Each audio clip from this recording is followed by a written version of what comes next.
माझं जप 10,000च्या वर जायचं दिवसाचा, म्हणजे 51-100 माळा जप व्हायचा माझा रोजच्या रोज.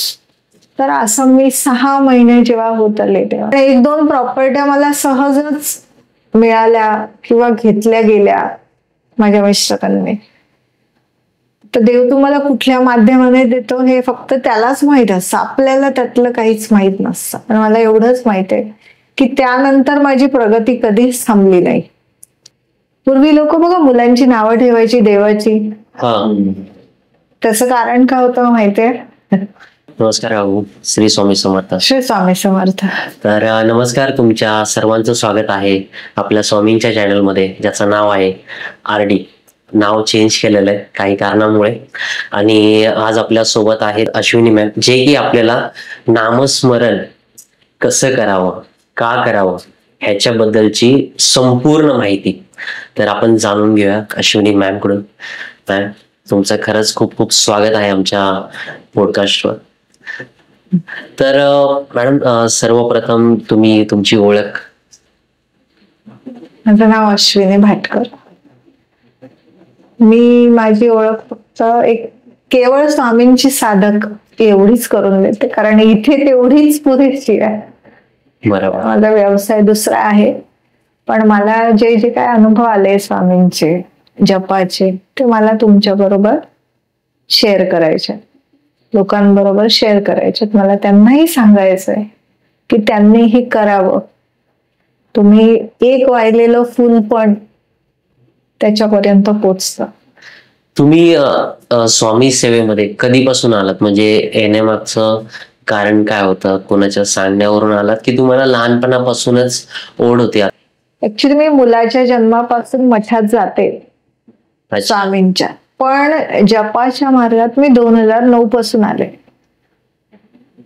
शेवटी कोणी कधी या मार्गात वळावं हे मला वाटतं विधिलिखित असतं किंवा त्यांची इच्छा असते.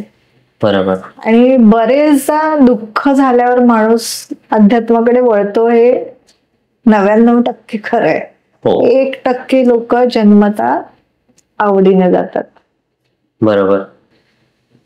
असं एक म्हणतात की असेल पुण्याच्या राशी तरच नाम येईल ओठी. हे एक गोंदवलेकर महाराजांनी लिहून ठेवलेलं आहे, कारण मी त्यांचं चरित्र वगैरे खूप काही काही वाचलंय मी अध्यात्मात आल्यावर. तर जेव्हा तुमचं पुण्य साचतं तेव्हा तुम्हाला बुद्धी होते की देवाचं नामस्मरण करावं, जप करावा. तोपर्यंत बुद्धी काही होत नाही. अच्छा. आणि तो म्हणतो की मला वेळ मिळत नाही, असं म्हणजे इन जनरल लाईफ मध्ये चाललेलं असतं. मी बघते ते. त्यामुळे मम्मी असं काही दोष नाही देत आहे, पण हे सगळं विधिलिखित आहे. बरोबर.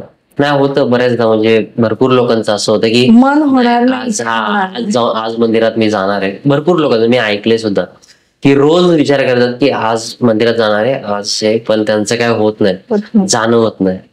त्यांचं जाणं होत नाही त्यापेक्षा असं बोलता येईल की देवच त्यांना बोलवत नाही. कसं आहे माहितीये ना, एकतर पहिली गोष्ट आहे, जर एकतर माणूस कट्टर आता नाही जमत आहे हे माहित असताना सुद्धा मी जाणारच असे करणारे खूप कमी असतात. बरोबर. पण हल्ली ते म्हणजे नाही राहिलंय तेवढी शिस्त, तेवढं हे असं नाही राहिलेलं आहे. माणूस म्हणतो चल देव आपलाच आहे ना, आज नाही जमलं उद्या जाऊया. बरोबर. असं पण ज्याला परमेश्वराला जो हवा असतो ना, तो त्याला बरोबर निवडून घेतो. जसं तांदळातून खडा निवडून बाहेर पडतो तसं असतं सेवक भक्त, तसं स्वतः निवडून घेतात.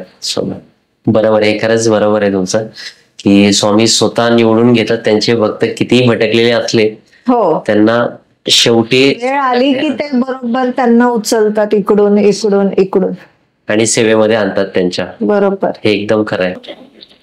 सुरुवातीला माणूस स्वार्थापोटी नाव घेतो, स्वार्थापोटी जप करतो. तिथे खूप साऱ्या संसारी गोष्टी असतात, गरजा असतात, इच्छा असतात, त्याशिवाय तो कोणीच येत नाही यात. मी म्हणजे एकदम खरं सांगते, एकदम जशी माझी सुरुवात होती तशीच. आणि प्रत्येक सर्वसामान्य माणसाची हीच व्यथा आहे की कोणीही सहखुशीने का बसेल तो 2 तास देवाचं नाव घेत. कोणी बसेल का? नाही. पण जेव्हा त्याला दुःख लागतं, जेव्हा अंतःकरण होरपळतं दुःखाने, आणि जेव्हा म्हणजे सर्व ठिकाणी त्याला अंधार दिसतो, सगळे मार्ग बंद दिसतात, आणि कुठे जावं, काय करावं जेव्हा काहीच कळत नाही, त्यावेळेस तो ह्या गोष्टीला सुरुवात करतो. ते म्हणजे परमेश्वराचा धावा, आणि तो जप आणि ती हाक ही सर्वश्रेष्ठ असते. इतर वेळेच्या सगळ्या हाका या नॉर्मल असतात, पण हे खरं आहे. मग तो करतो स्वार्थापोटी, पण मग नंतर काय होतं, कसं आहे, एकदा बाळ आपल्या जवळ आल्यावर त्या आईला माहिती असतं की याला आता इथे कसं ठेवायचं. बरोबर. मग आधी बिस्किट दे, मग चॉकलेट दे, मग हे दे, मग पिझ्झा दे, मग बर्गर दे, असं चालू असतं. पण मग असं करता करता त्याला त्यामध्ये रस यायला लागतो. नंतर मग त्याला कळतं की अरे बाबा, माझ्यात पण काहीतरी आहे, मीही काहीतरी करू शकतो, मी कोणाच्या उपयोगी पडू शकतो, काहीच नाही तर मी सेवा करू शकतो. नंतर पुढे पुढे तर त्याला स्वतःच ज्ञान होत जातं की मी काय आहे, मी कुठून आलोय, काय आहे, ज्याला तुम्ही लोक काय एनलाइटनमेंट असं वगैरे वगैरे बोलतात, त्या पद्धतीने मग तो स्वतःचा शोध घ्यायला सुरुवात करतो. पण तिथून पुढचा प्रवास हा खरा प्रवास. अच्छा. आणि तोपर्यंत जे काही घडतं ते आपल्या इच्छापूर्तीसाठी असतं. सगळा जप, सगळं नामस्मरण, सगळं स्तोत्र पठण. बरं, मी ज्यांचं वाचलेलं होतं म्हणजे अध्यात्मात आल्यानंतर, त्यांचं नाव होतं स्वामी दत्तावधूत. त्यांची पुस्तकं इतकी सुंदर आहे. त्यांनी ते सूक्ष्म जगातील अनुभव हे त्यांचे 9 खंड आहेत, 9 पुस्तकं आहेत. प्रत्येक पुस्तक तुम्ही वाचलं की तुमचं म्हणतात ना, तुम्हाला कळेल की आपण का आलो आहोत, आणि आपण ह्याच घरात का जन्माला आलो, आपण राजाच्या घरी का नाही आलो, इथून ते तुम्ही काय आहात तिथपर्यंत. त्यांचे खूप सारे पुस्तकं आहेत आणि माझ्याकडे सगळे आहेत, मी सगळे वाचले. त्यांच्या एका पुस्तकात ईश्वर प्राप्तीचा मार्ग, ह्या एका पुस्तकात त्यांनी दिलं होतं की तुम्हाला जर परमेश्वराच्या जवळ जायचं असेल तर तुम्ही कसं जावं. तेव्हा त्यात त्यांनी दिलं होतं की कुठलाही जप किंवा मंत्र ज्याचं तुम्ही 5000 वेळा दिवसातून 5000 म्हणजे 51 माळा जप करायचा दिवसभरात, आणि कुठलंही स्तोत्र असेल तर ते त्याचे पाठ 45,000 पाठ करायचे. तेव्हा तुमच्या भोवती त्या देवतेचं संरक्षण कवच निर्माण होतं. अच्छा. हे त्या पुस्तकात स्पष्ट त्यांनी दिलेलं आहे, स्पष्ट. पण कसं आहे ना, माणसाला वाईट गोष्टी घेण्याची खूप हे आहे, पण चांगल्या गोष्टींचं तो एवढं बघत नाही, असं मी खूप खूप वेळा पाहिलं. कारण बरेचदा बघा, लोक फुकटच्या मागे खूप धावतात. का? फुकट आहे ना. पण तुम्ही हे नाही बघत, जे फुकट असतं ना ते तुम्हाला पचत नसतं किंवा ते खराब असतं थोडक्यात, आणि जे चांगलं असतं ना त्याच्यासाठी तुम्हाला नेहमी मेहनत करावी लागते. चांगलं गुण घ्यायला बघा, चांगली सवय लावायला बघा, चांगलं एखादं काम करायला बघा, तुम्हाला मेहनत लागते. आणि हेच कुठल्याही गोष्टीच्या आहारी जायला बघा, मेहनत लागत नाही, फुकट आहे. जायचं, जे जगामध्ये चांगलं आहे त्याच्यासाठी मेहनत आहे, आणि जे वाईट आहे ते तुम्हाला स्वतःहून चिकटतं. बरोबर. काकू, तुम्ही जसं आता नामस्मरणचं बोलला तुम्ही, तर नामस्मरण नक्की देवाचं नाव घेणं आहे फक्त, की एक आत्म्याशी जोडण्याची एक प्रक्रिया आहे, दिव्य प्रक्रिया? बस सुरुवातीला ह्या गोष्टी मेकॅनिकलच होतात. अच्छा. पहिल्या दिवसापासून तुमचं काही देवावर प्रेम नसतं, किंवा खरं सांगायचं तर लग्न झाल्या बायकोवर प्रेम नसतं, असं समजलं तरी चालेल. पण कसं होतं, नंतर सहवासातून तुमचं प्रेम वाढतं. बरोबर, जेव्हा तुम्ही बरोबर राहता. तसंच आहे, जेव्हा तुम्ही रोज जप करता ना, तेव्हा ते तुमचं प्रेम तुमच्या देवाशी वाढतं. हळूहळू हळूहळू सहवासाने ते पण ते निष्ठेने तुम्हाला करावं लागतं. जसं गोंदवलेकर महाराज म्हणतात, आंबा कसाही खाल्ला तरी गोडच लागतो, कारण आंब्याचा गुणधर्म काय, गोड लागणं. तसं स्वामींचं नाव, कुठल्याही देवाचं नाव, हे तुम्हाला फळणारच. तुम्ही ते कसंही घ्या, रात्री घ्या, सकाळी घ्या, उठताना घ्या, बसताना घ्या, कधीही घ्या, तोलून घ्या, मोजून घ्या. पण कसं असतं माहितीये ना, जर थोडक्यात हे कसं आहे की तुम्ही एवढंसं खाल्लं तर तुमची बॉडी कशी बनणार, नाही. पण हे जे तुम्हाला डायटिशियन सांगतो की हे एवढं या प्रमाणात खा, म्हणजे तुमचं रिझल्ट चांगले येतील, तसं आहे हे की जर तुम्ही एवढं घेतलं, एवढं नामस्मरण केलं आणि जर त्याचे रिझल्ट बघायला गेलात तर तुम्हाला ते दिसतील. बाकी नामस्मरण लोक दिवसभर घेतात, बसताना, उठताना, झोपताना, पण ते त्याचं मोजमाप ठेवतात का, नाही ठेवत. त्याच्यामुळे त्यांना स्वतःलाही कळत नाही की त्याचे अनुभव येतात की नाही येत. मला काय म्हणायचंय तुम्हाला कळलं ना, की आपण जर समजा 51 माळा आपण ठरवून जप केला तर प्रत्येकाला कळतं. म्हणजे मी जर आजपासून सुरुवात केली तर आजपासून मी डायरी मेंटेन करणार, आजचा जप मी लिहिला, आजचा 51 माळा म्हणजे 5525, आजचा झाला, उद्याचा झाला, असे मी 3 महिने लिहिला. 3 महिन्यानंतर मीच बघायचं माझ्या आयुष्यात काय फरक पडलाय. नाही पडलेला आहे याचा अर्थ माझं अजून प्रारब्ध खूप कणखर आहे. अच्छा, मी अशा काही गोष्टी केलेल्या आहेत की ज्या, कसं असतं, तुमचं प्रारब्ध म्हणजे क्लिअर झाल्याशिवाय पुढे तुम्हाला यशाचे मार्ग मिळत नाहीत फटाफट. जेव्हा प्रारब्धाची गाठ सुटते म्हणजे ते क्लिअर होतं, तेव्हा या आयुष्यात तुमची प्रगती झपाझप होते. पण बरेचदा लोक ते प्रारब्ध प्रारब्ध म्हणून रडत राहतात, पण ते तुम्हीच तयार केलेलं आहे ना, तुमचेच कर्म आहेत ते. प्रारब्ध म्हणजे असं तरी काय की तुमचं पाठच्या जन्माचं संचित कर्म, बरोबर, जे तुम्ही आता घेऊन आले. तुम्ही जन्माला येताना तेव्हा फक्त तुमचं सिम बदलतं, डाटा देव घालतो, बरोबर बरोबर. तर त्यानुसार तुमच्या आयुष्यात घडत जातात गोष्टी, प्रत्येकाच्या, माझ्या, तुमच्या, सगळ्यांच्या. पण होतं काय मग, कसं आहे, आता मी तर बॉल मारलाय, म्हणजे गुरुत्वाकर्षणाच्या नियमाप्रमाणे एकदा तुम्ही बॉल फेकला म्हणजे तुम्ही एक कर्म केलं की त्याचा बाउन्स येणार, म्हणजे ते रिटर्न येणार, त्याचे तुम्हाला परिणाम भोगावेच लागणार. म्हणजे आपणच केलेल्या कर्माचं, म्हणजे आपणच फेकलेल्या बॉलचं रिटर्न जेव्हा येतं तेव्हा आपण रडतो. म्हणजे काय, हे माझ्याच वाट्याला दुःख का, अरे पण हे मीच केलंय, हे मी का नाही, मी मान्य का नाही करत की माझंच आहे. मान्य करणं म्हणजे अर्धा सिक्सर मारणं असतं तुमचं, बरोबर. एक्सेप्टच करत नाहीत लोक की हे माझं कर्म आहे, मी काहीतरी असं केलंय. मग तुम्ही त्याला थांबवू नाही शकत, कारण जगामध्ये ही असं हे नाहीच आहे, नियतीने असं काय म्हणतो सिस्टीम ठेवलीच नाहीये. एकदा तू मारलं म्हणजे ऍक्शन केली की त्याची रिॲक्शन ही तुला येणारच, बरोबर. कशी आहे, फक्त एवढंच आहे की जेव्हा तुम्ही जप करता, नामस्मरण करताय, तेव्हा तो देव असतो ना, तो फक्त त्या बॉलची दिशा थोडी बदलवू शकतो. म्हणजे काय, येताना तो तुम्हाला लागेल, पण कसा, जरासा लागेल. म्हणजे आपले प्रारब्ध,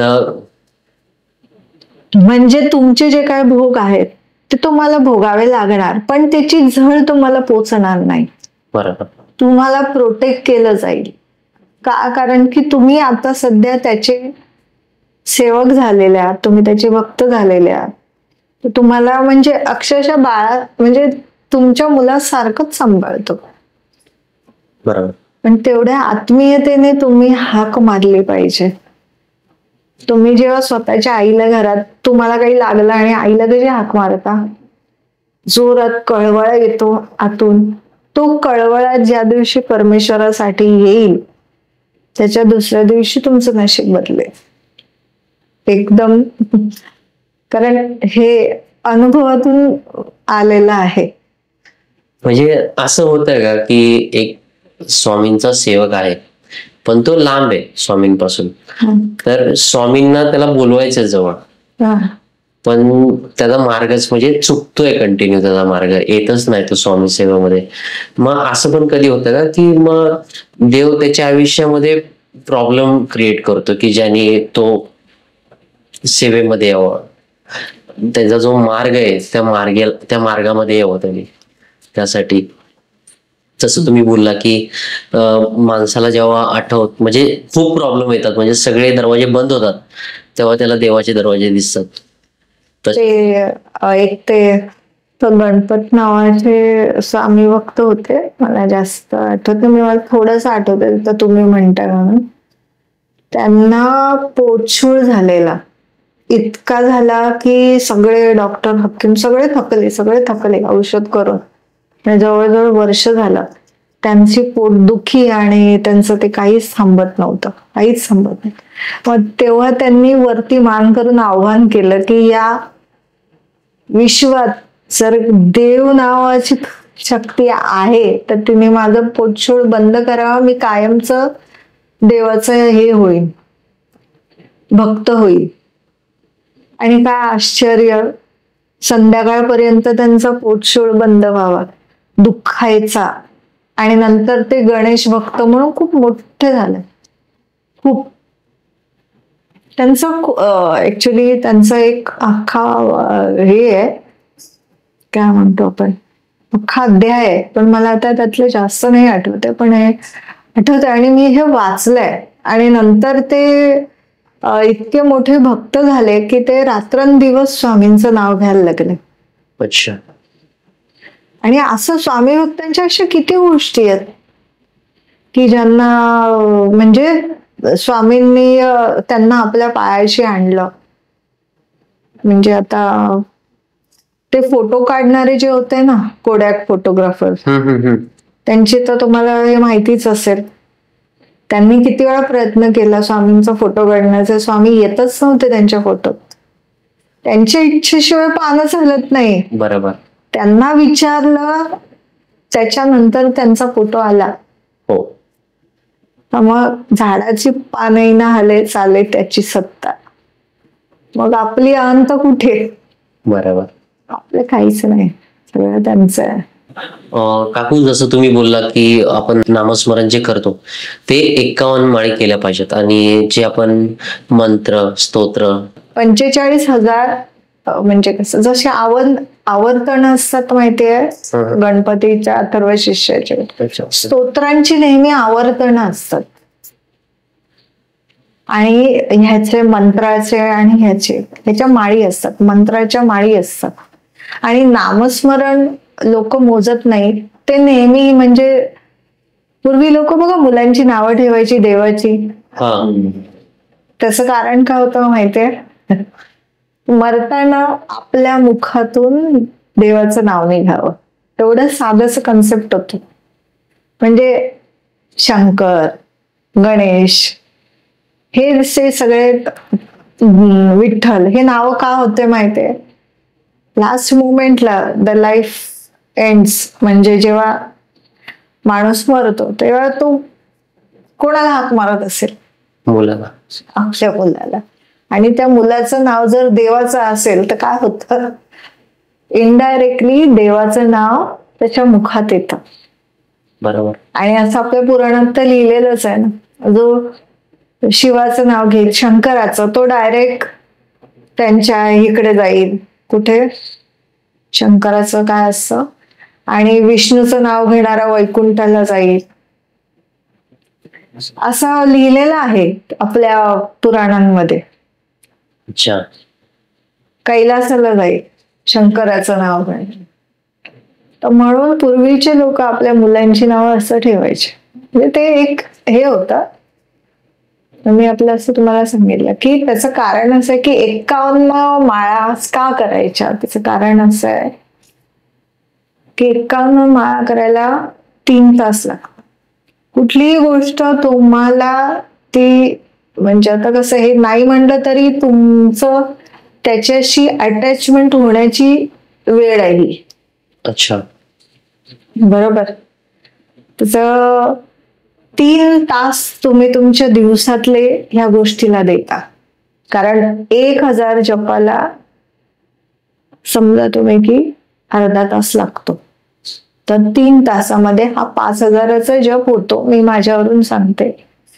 तर त्यातला 1000 सकाळी, काही दुपारी आणि काही रात्री. आपल्याला जसं जमेल तसं टाइम टेबल आपण आपलं बनवायचं. ओके. कारण हे असं धावतं जग आहे. प्रत्येकाला स्वतःचं काय आहे स्वतःने ठरवावं लागतं. तर इन जनरल मी जे केलं ते मी तुम्हाला सांगते. तर 3 तासापैकी सकाळ, दुपार, संध्याकाळ असे तास विभागून घेतले. त्याचं कारण असं की एवढा वेळ एका जागेवर बसणं किंवा करणं शक्य नसतं. त्याच्यानंतर एक जपाचं मशीन मी जे वापरते काउंटर म्हणून, तेच मी वापरते. म्हणजे सकाळी गेलेला जप तसाच राहतो, त्याच्या पुढचाही होतो आणि रात्री. आणि आपल्याला कळतं झोपायच्या आधी जपाची नोंद मी त्या माझ्या वहीमध्ये करते की आजचा हा, आजचा हा, आजचा. आता एवढा का? त्याचं कारण असं आहे की जेव्हा आपण प्रवासाला निघतो तर कोण सायकलने जातो, कोण बैलगाडीने जातो, कोण ट्रेनने जातो, कोण विमानाने जातो. बरोबर. पण आता तुम्ही म्हणाल रोज 108 माळी करणारे समजायचं की ते सायकलने पायी चालले आहेत. ते कधी पोचणार ते बघा. त्याच्यानंतर थोडस जास्त करणारे सायकलवरून चालले, थोडस आणखी जास्त करणारे बैलगाडीने चालले, थोडस आणखी जास्त करणारे याने चाललेत, बसने चाललेत. आणि तुम्हाला जर फास्ट जायचं आहे तर हा जो तुमचा 51 माळीचा आहे, हा समजा तुम्ही ट्रेनचा प्रवास आहे. हा ट्रेनने तुम्ही निदान वेळेत आणि हवे त्या ठिकाणी बरोबर जातात. अच्छा. म्हणून एवढा जप करण्याचं कारण हे. आता लोक 10,000 हजार पण करतात. मी अशी पाहिली आहेत की दिवसाला 50,000 जप करणारे पण लोक आहेत ह्या जगात, आणि ज्यांना मी स्वतः. पण मग त्यांचा प्रवास हा समजायचा विमानासारखा. अच्छा. एकदम. तर यात आणखी एक गोष्ट अशी आहे की आपलं प्रारब्ध किती खराब आहे हे आपल्याला माहित नसतं. त्याच्यामुळे तुम्ही जर ह्या माध्यमाने गेलात तर तुम्हाला 3 महिन्याने 6 महिन्याने याचा अनुभव येईल. जास्तच खराब असेल तर 1 वर्षानंतर येईल, पण अनुभव येईल. हो. पण जर ह्याच्यापेक्षा तुम्ही कमी केला तर कधी आणि किती अनुभव येईल हे म्हणजे मी नाही सांगू शकत. कारण असं की मी सुरुवात अशीच केली आहे आणि याचे खूप चांगले अनुभव आले. अच्छा. नामस्मरण, जसं तुम्ही बोलला की नामस्मरण 51 माळी कराव्यात, निदान जास्त नाही कमी नाही, 51 माळी तरी रेग्युलर लाईफ मध्ये कराव्यात लोकांनी. पण लोकांचं असं पण म्हणणं आहे भरपूर की आम्ही एवढ्या माळी केल्याच पाहिजेत का? आम्ही फक्त देवाचं नाव घेतलं तरी ते पोचतं देवापर्यंत. मग आम्ही एवढ्या माळी का करायला हवे? मला भरपूर फोन आले. मी त्यांना सजेस्ट केला. मी जो पहिला म्हणजे पॉडकास्ट घेतला होता मोठ्या यांचा, त्यामध्ये त्यांनी सांगितलं होतं त्या 300 माळी करत होत्या दिवसाला. हो. तर मी लोकांना पण तेच सांगत होतो की तुम्ही देखील करा, तुम्हाला जेवढं जास्त जमेल तेवढं करा. ते आमच्याकडे एवढा वेळ नाहीये, आम्ही एवढं नाही करू शकत, आमच्याकडे खूप कमी वेळ असतो, तर आम्ही एकच माळ केली तर चालेल का? तू म्हटलं ना जे चांगलं आहे ना त्याला वेळ द्यायला लोकांना वेळ नसतो. लक्षात आलं. पण हे असं ते असं नाही म्हणत. मग प्रश्न असा आहे, एवढं जेवणाचं ताट मग एवढं कशाला पाहिजे तुम्हाला? तर तेव्हा तुम्हाला कांदा पाहिजे, तुम्हाला लोणचं पाहिजे, तुम्हाला हे पाहिजे, पंचपक्वान्न तुम्हाला हवे. बरोबर. एवढा वेळ नाही, मग पंचपक्वान्न बनवता येणार नाही असं जर म्हटलं तर. बरोबर. लक्षात आलं तुमच्या? जे ठरलेलं आहे ना ते निसर्गाचा नियम आहे. तुम्ही इथपर्यंत जर हे केलं की आता समजा एक ग्लास आहे, त्या ग्लासामध्ये अर्धा रेंज तुम्ही पाणी टाकलं तरच तो अर्धा भरलेला हे बोलता येईल का? त्याच्यापेक्षा कमी असल्यावर बोलता येईल नाही. अर्ध्याचं माप म्हणजे अर्धा भरलेलं असं तुम्ही त्याला कधी बोलणार? अर्धा जेव्हा भरलेला असेल तेव्हा. त्याच्यापेक्षा कमी असल्यावर बोलता येईल का? नाही. मग तसंच, पण त्याच्यासाठी त्याला अर्धा भरावं लागेल ना. मग ते तसंच आहे, तुम्हाला अनुभव पाहिजे, तुम्हाला फळं पण पाहिजे, मग तुम्हाला तो तेवढा भरावा लागणार. हे काय म्हणतो आपण, हे त्याचं हे प्रमाण आहे. लक्षात म्हणजे बाकीच म्हणजे कसं माहितीये का, असं एक एक खड्या टाकतात इकडे तिकडे, एक माळ करून पाहिला तर पाहिला, नाही आता तुम्हाला करायचंय तर खरं करा, म्हणजे मनापासून करा. जे काही आहे हा माहितीये, तुम्ही ज्या गोष्टीला वेळ देता ना तीच गोष्ट तुम्हाला मिळते. जर तुम्ही देवाला, नामस्मरणाला, जपाला वेळ दिला तर देव तुम्हाला वेळ देईल. म्हणजे मी थोडीशी अशी स्पष्ट बोलते, राग होऊ नका. पण असे जे विचारणारे असतात ना, मग त्यांच्या म्हणून मी उत्तर देत नाही सहसा कोणाकोणाची. आणि जसं की काहींना आहे ना, नामस्मरण करतात म्हणजे पण बाकीचं जे आपले अध्याय असतात, वाचन झालं, ह्या गोष्टी जमत नाहीत त्यांना, म्हणजे काहींना वाचता येत नाही, असे पण आहेत भरपूर. मग फक्त नामस्मरण मध्ये एवढी शक्ती आहे की ते त्यांचे जे काय प्रारब्ध आहेत त्यांची झळ कमी होऊ शकते त्या गोष्टी? हो, नामस्मरणामुळे तुमचं खूप काही गोष्टी बदलू शकतात. तुम्हाला आलेला एखादा अनुभव तुम्ही शेअर करू शकता का? बघा, माझं 2009 माझ्या जपाची सुरुवात झाली. आणि सुरुवातीला माझा जप 10,000च्या वर जायचा दिवसाचा, म्हणजे 51 100 माळा जप व्हायचा माझा रोजच्या रोज. अच्छा. तर असं मी 6 महिने जेव्हा होत आले तेव्हा, म्हणजे आता कसं जास्त नाही सांगू शकणार, पण 1-2 प्रॉपर्ट्या मला सहजच मिळाल्या किंवा घेतल्या गेल्या माझ्या मिस्टरांनी. तर देव तुम्हाला कुठल्या माध्यमाने देतो हे फक्त त्यालाच माहित असतं, आपल्याला त्यातलं काहीच माहित नसतं. आणि मला एवढंच माहित आहे की त्यानंतर माझी प्रगती कधीच थांबली नाही, कधी म्हणजे कधीच नाही. मलाही प्रारब्ध आलं, कोणाला चुकलंय का, पण स्वामींनी माझ्या केसालाही धक्का नाही लावला. असं म्हणजे एखाद्या बाळाला कसं आपण घेऊन चालतो ते जे तसं म्हणजे आहे. हा माहितीये, हिचेही वाईट दिवस चालू आहे, पण आता जसं मी तुम्हाला म्हटलं ना, अपघात होणार आहे प्रारब्धात, तो होणार आहे म्हणून तो नाही होणार का? तो होणार, बरोबर, कारण की तो आहे, बरोबर. पण मग तुम्हाला तुमच्या उपासनेचा फायदा काय? तर त्या अपघातात जेवढं मोठं लागणार होतं त्याऐवजी नुसतं खरचटलं जाईल, नुसतं जरासं लागेल. म्हणजे काय, भोगावे लागतात. पण गुरु, तुमचे सद्गुरू असतात, ते तुम्हाला अशा फुलासारखे सांभाळतात. जरासं लागलं, ओके, बरोबर. कारण की असं म्हणतात ना, जिकडे ऍक्शन आहे तिकडे रिॲक्शन आहेच. त्याच्यामुळे प्रारब्ध तुम्हाला भोगावं लागतं, त्याचे भोग भोगावे लागतात. पण जेव्हा तुम्ही ह्या मार्गात असता तेव्हा तुम्हाला तुमचे गुरु किंवा ज्यांचं तुम्ही नाव घेताय ते तुम्हाला त्याची झळ बसू देत नाहीत, तुमचं चारी बाजूंनी संरक्षण करतात. हे मी माझ्यावरून सांगते. माझी 7.5 चालू होती मागच्या 7 वर्ष. अच्छा. त्याच्यामुळे माझं कामधंदा पूर्ण ठप्प झालेला. पण तुम्ही म्हणाल मला काही कमी पडलं, तर असं काही झालं नाही, काही म्हणजे काहीच नाही. हा, थोडीशी मानसिकता माणसाची हे होते, सैरभैर होते.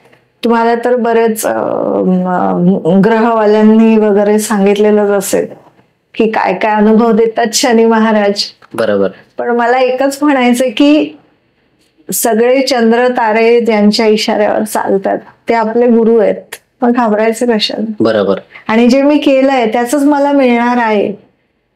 बरोबर. म्हणजे मी काय असं स्वतःला मोठी सज्जन समजत नाहीये. जे माझे कर्म आहेत तेच आता मला भोगायचे, आता मग घाबरायचं कशाला? भोगायचे. जे काय माझं आहे ते एक्सेप्ट करायचं आणि जेव्हा तुम्ही एक्सेप्ट कराल तेव्हा अर्ध तिकडेच संपून जातं. बरोबर. हे कसं असतं, आई समोर एखादी चूक मान्य केल्यावर आई कशी म्हणते, चल माझ्या बाळाने चूक तर मान्य केली आहे ना, चल मग पुढचा अर्ध मी त्याला हे करून टाकते. म्हणजे अक्षरशः तसं असतं. पण आता हे जप करणारे जे असतात ना, एवढंच करा, का करायचं तेवढं, ते खाताना नाही विचार करत, तेवढं का खायचंय, मी थोडं कमी खातो, वेळ नाहीये. पण असं नाही होत. म्हणजे काही नियम आहेत, म्हणजे प्रत्येक गोष्टीचे नियम बनवलेले, तसे अध्यात्मामध्ये पण नियम आहेत. कसं आहे, त्या नियमाच्या ह्याच्यात तुम्ही जप केला, तेवढ्या प्रमाणात भरलं तर तुम्हाला त्याचं फळ लवकर मिळतं. ओके. नाही तर तुम्हाला त्याचं फळ मिळण्यासाठी मग तेवढाच वेळ लागतो. जसं ज्या पद्धतीने तुम्ही चालले रेंगाळत रेंगाळत रेंगाळत रेंगाळत, म्हणजे काय, आज एक माळ केली तर केली, नाही तर नाही. आणि तुम्हाला एक सांगा, अंधश्रद्धा खूप आहेत, कळलं. गुरुच शोधावा, गुरुच हे करावा असं काही नसतं, सगळ्यात पहिली गोष्ट. अच्छा. म्हणजे तुमचं जेव्हा तुम्ही जप जेव्हा एवढा तुमचा वाढवतात किंवा इतकं तुम्ही त्या पात्रतेपर्यंत पोचता ना, तेव्हा तुमचे गुरु येऊन तुम्हाला बरोबर शोधतात. बरोबर. आणि म्हणजे तुमच्या मार्गाला घेऊन जातात. कारण बरेच सगळ्यांना प्रश्न असतात, गुरु कुठे आहेत, तर मग त्यांच्याकडनं मंत्र घेऊ, मग असं नसतं. सगळ्यात पहिलं तर तुम्ही एक पाहिलंय का, प्रत्येक माणसाला एका देवाचं प्रेम असतं. हे पाहिलंय? असं का आहे ना कॉमन. आता बघा, जो देव यांना आवडतो तो तुम्हाला आवडतो असं नाहीये. समजा तुम्हाला शंकर आवडत असेल तर यांना गणपती, मला देवी. माहिती आहे तुम्हाला याचं कारण? नाही. तर हे तुम्ही पूर्वजन्मी त्या देवाची केलेली सेवा असते आणि ते प्रेम तुमच्या आत रुजलेलं असतं. म्हणून तुम्ही बघा, एखाद्या मंदिरात जाताना तेव्हा तुम्हाला तोच देव आवडतो आणि असं तुम्हाला असं वाटतं, नाही मी आता इथे येणार, मला इथे आवडलंय. काही वेगळं असतं का? काहीच नसतं वेगळं. तीच माणसं, तोच देव, तोच मंदिराचा परिसर. पण नाही, तुमचं जे आतमधलं कनेक्शन आहे ना, हे तुम्ही घेऊन आलात आहे. ओके. म्हणजे कसं, तुम्ही गणपतीला गेला ना एखादा, आता किंवा तुम्ही म्हणता, नाही मला ना ह्या देवळात जावं असं वाटतं, किंवा इकडे गेल्याने माझे कामं होतात, अशी तुम्ही खूप ऐकाल बघा. लोक समाजामध्ये किंवा लोकांमध्ये, सोसायटीमध्ये खूप लोक असं म्हणतात, बघा मी इथे गेलो की माझं काम होतं, मी तिथे गेलो की माझं काम होतं, इव्हन ह्या मारुतीला गेलो की माझं काम होतं. हे तुम्ही ऐकलं असेल ना बरेचदा? ऐकलं. कारणच हे की हे तुमचं पूर्वजन्मी तुम्ही जी काही सेवा केलेली असते त्या देवतेची, कळलं. मग हे प्रेम तुमचं आत असतं, जे तुम्हाला कनेक्ट करून ठेवतं त्या देवतेशी. शेवटी देवता म्हणजे काय, तुमचे शक्तिपीठ आहेत. हो, बरोबर. ह्या सगळ्या शक्ती आहेत आपल्या ऋषी मुनींनी आपल्यासाठी ठेवलेल्या. तर तुम्हाला कसं होतं, तुम्ही ज्याची काही उपासना केली आहे, सेवा केली आहे, काही केलंय, तर तुम्ही तिकडे कनेक्ट होता. ते कोणीही असो, दत्तगुरु, देवी, गणपती किंवा शंकर, कोणीही. आणि मग बरोबर तुम्ही त्या देवतेच्या उपासनेला सुरुवात करता. इनडायरेक्टली होतं हे, देवळात जाण्यापासून सुरुवात असते. पण एवढंच आहे की देवाचं तुम्ही एवढंसं केलं तरी देव तुम्हाला एवढं देतो. हे एकदम 100% खरं आहे. नाही खरं आहे. आणि जसं तुम्ही बोललात की म्हणजे मागच्या जन्मीची जी आपली सेवा असते, म्हणजे ज्या देवाची, ते ह्या जन्मी तिथेच आपण जातो. बरोबर. तर माझं पण असंच काही समजा, कारण माझी आई जवळजवळ गेले 15 ते 16 वर्ष झालं स्वामींच्या सेवेत आहे. पण मी आत्ता जायला लागलोय. म्हणजे मी जातच नव्हतो, अजिबातच नाही. म्हणजे जाणंच कधी झालं नाही. पण तुम्हाला ओढ कोणाची वाटते? स्वामींची. म्हणजे आता गेल्या काही मागच्या वर्षापासून म्हणजे तिकडं जावं वाटतं. आता बघा, उद्या रविवार आहे, तर उद्याचं माझ्या डोक्यात आहे की उद्या मला 6 वाजेपर्यंत फ्री व्हायचंय, जेणेकरून मी 6:30ची आरती घेईल म्हणून. असं नाही, खरं आहे, खरं. पण तो जेव्हा यायचा तेव्हाच येतो. आता तुम्ही इतके वर्ष गेलात, नाही. तुमची आई करते, माझी मुलं नाही करत काहीच अजून. अच्छा. सेम आहे, सेम स्टोरी आहे. पण म्हणून काय मी असं म्हणणार आहे का? नाही. कसं आहे, तुम्ही तुमचं स्वतंत्र अस्तित्व आहे, तुम्ही स्वतंत्र जीव आहात. माझी मुलं स्वतंत्र जीव आहेत, त्यांचंही काहीतरी आहे, पूर्व कर्म, पूर्व जन्मीचं काही आहे, तुमचंही आहे. बरोबर. फक्त कसं असतं की जेव्हा जोपर्यंत वेळ नाही ना येत तोपर्यंत नाही होत. असं आहे. आता माझा मुलगा गणपती बघताय, अथर्व शिष्य असं त्याच्या जिभेवर बसलंय, इतकं म्हणजे त्याला गणपतीचं खूप वेळ आहे. पण मला स्वामींचा आहे, माझा ऐकून कधीतरी जातो मठात, पण रोज नाही. कसं आहे, म्हणून मी बोलले तुमच्या आतून प्रेम असतं त्या देवतेचं. पण माझी मुलगी स्वामींचंच करते. अच्छा. आलं लक्षात? ते असं असतं. आता ह्यांना कदाचित शंकर वगैरे आवडत असतील. शंकराला खूप पाणी घालणारे भजणारे लाखो करोडो लोक, कारण शंकर पार्वती हे महाराष्ट्राचं दैवत आहे. कारण शंकर म्हणजे तुमचे आपले कोण, मल्हारी मार्कंड.